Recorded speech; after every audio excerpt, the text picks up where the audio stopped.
Welcome to another edition of HSRC Connect. This is Odidi Mataisi Gutla, and I'll be hosting today's session titled Women and the Ocean, Power, Participation and Protection. But before we dive in, I'd like to welcome our esteemed guest, Professor Steyn Coetzee, whose research focuses on feminist democratic theory, climate justice, and inclusive governance. Dr. Tammy Morris, Marine Research Scientist of South African Environmental Observation Network. Professor Bernadette Snow, Scottish Association for Marine Science. It's an honor to have you all here. Now, we understand that Africa's ocean spaces are critical to its environmental sustainability, food systems, economic potential, and cultural identity. Yet the global blue economy and climate transition frameworks often marginalize the knowledge, labor, and leadership of women, especially from coastal communities and the global south. So, Professor Steyn, how do gendered power relations shape access, influence, and justice in ocean and climate governance? Thank you very much, and also thank you for opening up the space to talk about this very important topic, especially considering it's 30 years since we've had the Beijing Declaration and Platform for Action, which almost presents a Bill of Rights, so to speak, for women.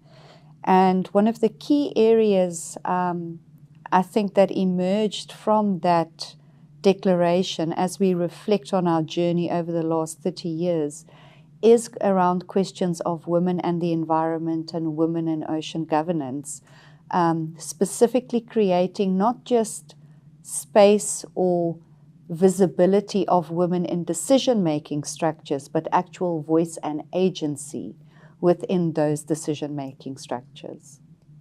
Thank you. And Professor Bernadette, how can Indigenous and local women's knowledge systems reshape the global understanding of ocean governance? Thank you so much as well for this important session. And it's quite a difficult question to answer in brief and in short. However, as with your opening statements around inclusion and amplifying an agency of Indigenous and local women and communities in ocean governance, we have still a way to go. However, what we do see is that what the unique experiences that Indigenous and local women bring from an African perspective is the understanding of intersectionality, and that it is not only gender but also economic status and the real importance of culture that plays a significant role and adds the value and strength to ocean governance systems. However, it's been 30 years, as Prof. Steyn Coetzee has said, and in this time, we are still talking about inclusion and equal access and equal rights, even in the UNFCCC processes of women on boards, in powers and leadership positions.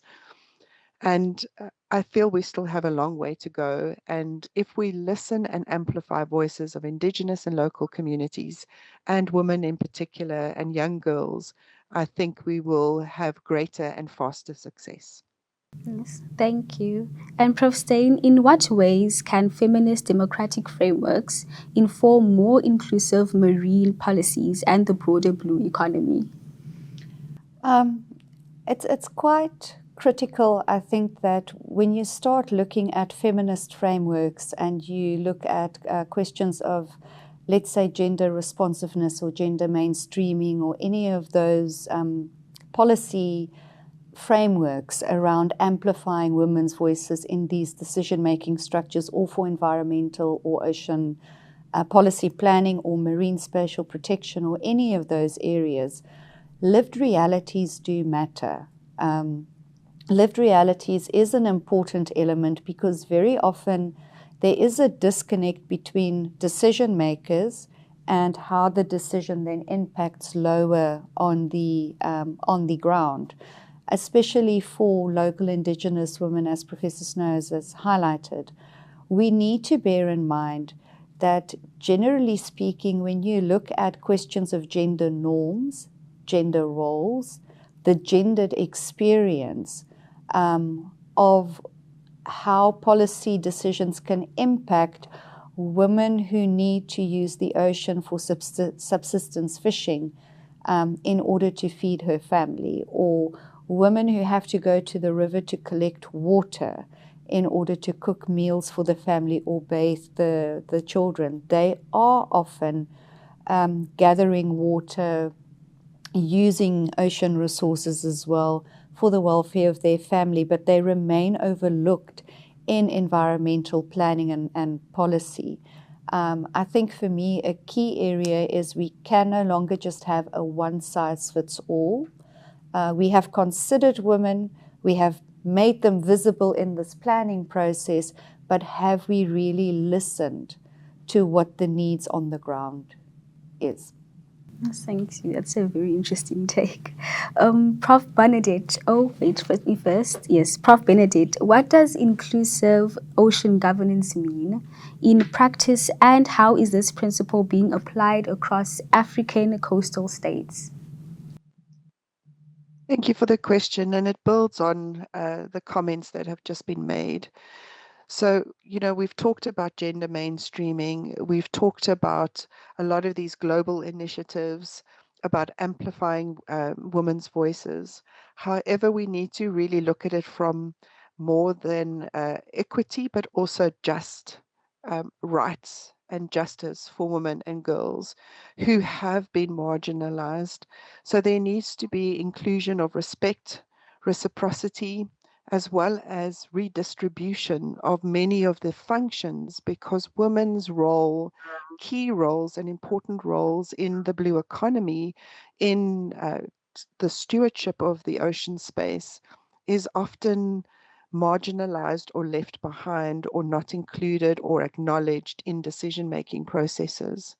So if we're going to be truly inclusive, there needs to be meaningful engagement. There needs to be active participation. There needs to be active listening and responsiveness to the advice and the decisions and the knowledge that Indigenous, local, global platforms of women and girls in ocean governance spaces. Okay, thank you. And Dr. Tammy, what role does long-term ocean observation play in supporting equitable marine policy, and how can women scientists contribute to and lead this space? So ocean observations are, the backbone of understanding our ocean. We put instruments in the ocean, both along the coastline, but also deeper offshore, in order to understand how the ocean works, to understand things like low oxygen areas that are impacting fisheries, to understand sea level rise and a lot of phenomena that take place in the ocean. And if we don't have these observations, we are not able to actually translate our knowledge into policies, into those policies that protect our communities, especially those living along the coastline, but also prepare communities living inland for weather and climate phenomena that will start increasing or getting more dramatic as climate change increases. And so we need those observations from the coast, from the very edge of the coast, even through those estuaries leading into the ocean systems, in order to really understand our space and to protect those communities. If we don't do that, and with Indigenous knowledge, so working with communities along the coastline to understand their lived experiences as well. What are they experiencing? They become observers of the ocean with their immense knowledge as well. But we need this information for the marine policy space. And women can get involved in a number of areas. As I say, just being the citizens in touch with the actual ocean at the coastlines, what's happening, and understanding and listening to their needs and listening to their ideals, but also what they're experiencing. But also, developing young girls and young women into a science curriculums, making sure that science is accessible to anybody who wants to study it. Just because you're a woman or a young girl doesn't mean that you can't do science, doesn't mean that you can't do maths. And we need to break that that understanding or that thinking that girls are not able to really access that space. And that's one of the ways that we do it is through ocean literacy, working with school kids, working with young scientists to really get them passionate about the ocean, passionate about science, and letting them understand that area in which they work. Thank you. And how does your work at SAEON help identify gender diverse differentiated vulnerabilities in coastal ecosystems? So we often find that a lot of what we do is directly impacts coastal ecosystems and communities. And working with small-scale fishers and those people living along the coastline is of great importance. A lot of times, as mentioned earlier, those subsistence fishers and those women that are fetching water from rivers, they are often overlooked when there's big changes in the fishing industry or in the maritime industry, in the way in which governance happens along the coastline. Men tend to dominate large fishing corporations. They're the ones that tend to go to sea on fishing vessels, catching fish or squid or whatever the resource is. And so when that changes, or when those fisheries change, they are within that framework, and people understand those changes. But oftentimes you'll find those women that are living along the beach, or those people, small-scale fishers, their needs are not always identified and are very often overlooked. So we need to understand the coastal ecosystem not just from a point of view of science and trying to protect it for future generations and future livelihoods, but also understanding it from the point of view of not overlooking any of the disciplines, any of the cultures and communities that live along our coastlines and are benefiting directly from those coastlines every day. Yes, and I love that you guys are actually making sure it also benefits those living within the coastline and not only focused on the ocean itself. That is something new that I am hearing.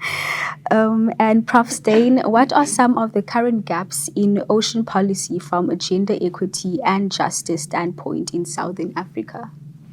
I think we have a lot of space to really get creative with our policy interventions.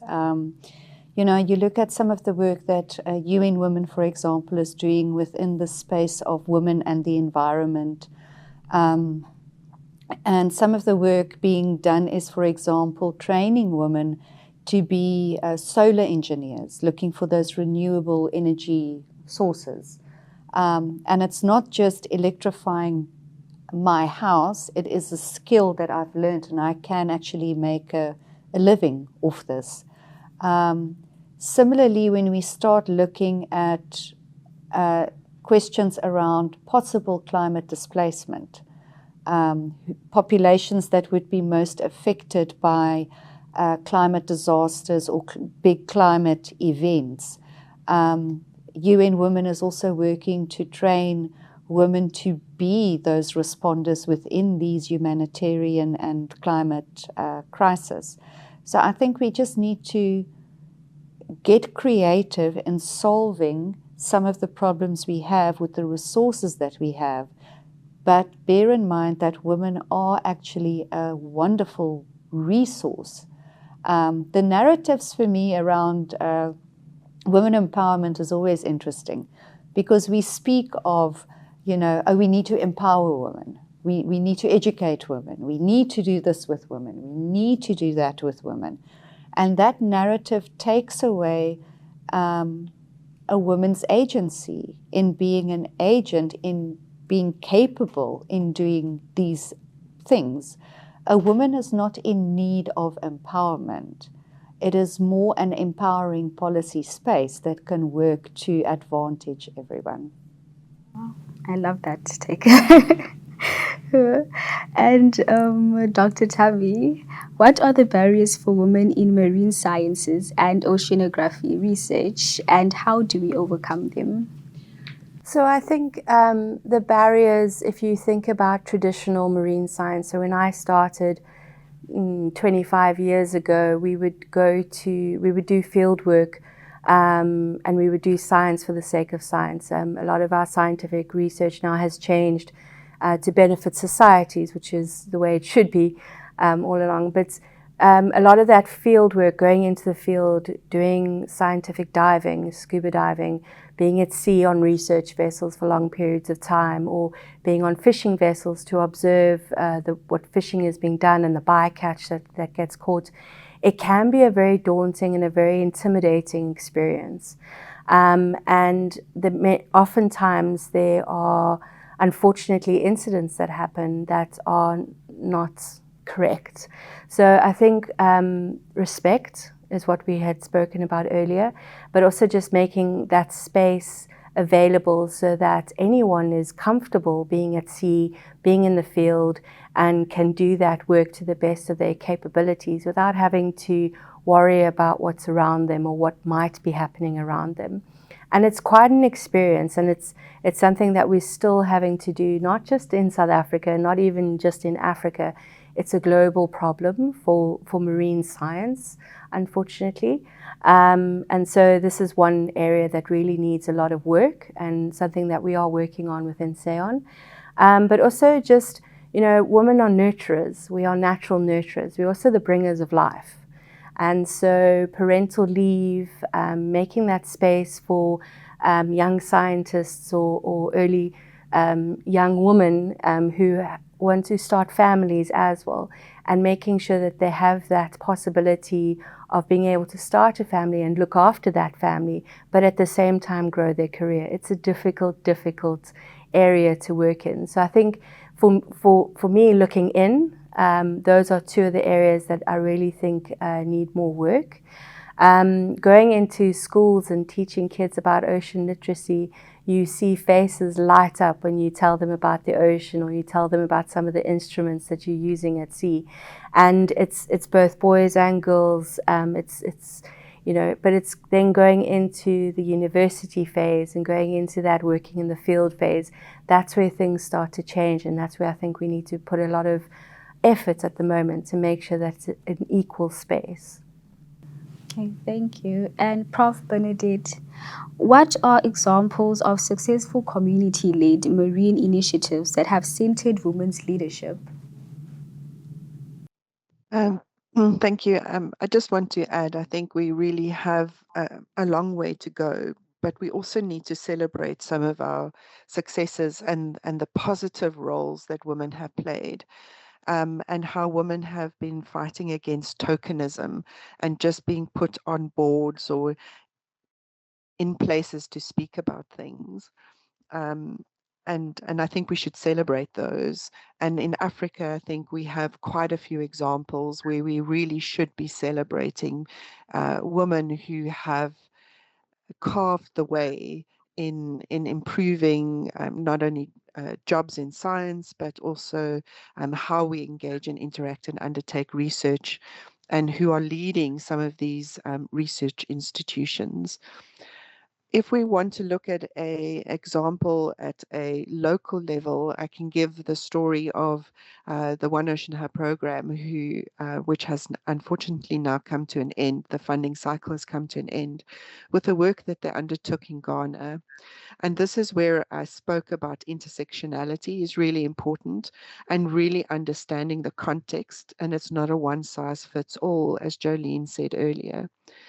And women in Ghana, particularly around small-scale fishers, play an absolutely crucial role in keeping and the functions and what they do within the small-scale fishery sector. And it's more and it's beyond than processing. It's also looking after the families, the economy and the sale.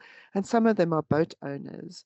But if we understand also really deeply some of the cultural barriers of women going to sea, and how do we work around those without being insensitive or creating further violences and injustices, we need to work together. And in Ghana, this is one of the examples where we did. And then where women, by listening to the women within Ghana, felt that they needed certain skills and certain information which they didn't have access to. And with having this access to legal in clinics to help them in terms of how to set up contracts, how to run businesses, how to be owners that, without being used, how to combat things like gender-based violence or cultural norms that may seem to hamper them. And these was very successful within the Ghana context, where it was led by women, focused on women's needs and information that they required, but also worked within the governance, legal, and cultural framework that exists within Ghana. So not just taking an external human rights lens and trying to apply it, but then working within the context. And I would say that is a success. We've also seen other successes within Africa, particularly in the space around aquaculture and seaweed farming, where not only from a scientist's perspective, but women have really become empowered. And I know Jolene said, not empowering, but it's self-empowerment through enabling mechanisms and through pathways where it's self-empowerment, not necessarily someone going out to uplift, but through listening, amplifying the voices, and then understanding what are the needs that are required. And we have some excellent examples around the Western Indian Ocean with regards to that. Thank you. And as we come to a close, could you all please point the viewers watching where they could go to learn more or how they could be involved with these ocean movements? There is so much, I think, available and so many information resources. But, I think if you do want to get involved in that ocean space, and I liked Professor Snow's point about enabling, and I quite enjoyed that because it's not about it's creating an enabling environment for self-empowerment. So there is always a need, but I think just not looking at women alone, we were having a side conversation earlier about realizing what the ocean means for you, regardless of where you are. If you live in Gauteng, the ocean is still important for you. Ocean communities are still important for you, and more importantly, marginalized individuals within those coastal communities also are important. So I think this has been a very interesting year for our country, having hosted G20. And under that, we've got a number of social engagement groups, Women 20, Ocean 20, Science 20. And I think having a look at some of those resources, because between the engagement groups, they're trying to put out as much as they can to help strengthen the South African community and public in terms of the things that we're trying to do. But also, don't be shy. If you know of someone or if you're reading something, don't be shy to reach out and send someone an email and ask your questions. 9 times out of 10, the person that you'll be emailing has done exactly the same thing in their earlier careers in order to try and understand what they would like to do and where they would like to go. So I would encourage people to reach out or to attend information sessions, listen to further webinars, get in touch via resource pages. It's a very small community of ocean scientists in South Africa, but it has a large reach, and I would encourage all young women, but all young people in South Africa to investigate. Thank you. Professor Benedict? Again, I think there is a plethora of information, but there is a magic of social media. And there are many groups that as a young scientist, you can join. So Women in Science, Black Women in Science, uh, groups that share successes and hardships and work together. At a global scale, there's a lot of information as well through IOC Africa, IOC UNESCO, um, information around it. But I would also like to encourage, when considering working in marine science or ocean science, is also to consider social sciences, because it's really important for us to understand some of the different aspects and dynamics. And what we have found is, how are we tackling gender-based violence in marine science, which is still really a huge problem today, even though we are tackling it and it is more out there in the open, but still happening blatantly. We also really do need to understand better and enable the pathways and the psychologies around grief and loss around the environment, and pull out the eco-positive stories that women have to tell. And I think also on a small scale, women are brilliant when they come together. And I think if those listening who may be in local communities, women's groups, reading groups, arts and crafts groups, cooking groups, is to work together. And that is the only way that we can find those stepping stones that are necessary for not only gender mainstreaming, but also tackling the injustices against women and girls in all levels of society and globally from a local perspective, and speak up. I think that's the best advice I can give, is speak up, reach out, and take the leap. Thank you. Well, thank you again to our esteemed panelists, Professor Stein Kutz, Dr. Tammy Morris, and Professor Bernadette Snow, for sharing your invaluable insights. For those interested in delving deeper, feel free to reach out to our panelists via the HSRC, and be sure to follow our YouTube channel for more pivotal topics such as this. Thank you all for participating in today's session, and to our viewers for joining us on HSRC Connect. It's been a pleasure on both ends. Let's continue the conversation and work together towards impactfully shaping the future of ocean governance and sustainable marine development.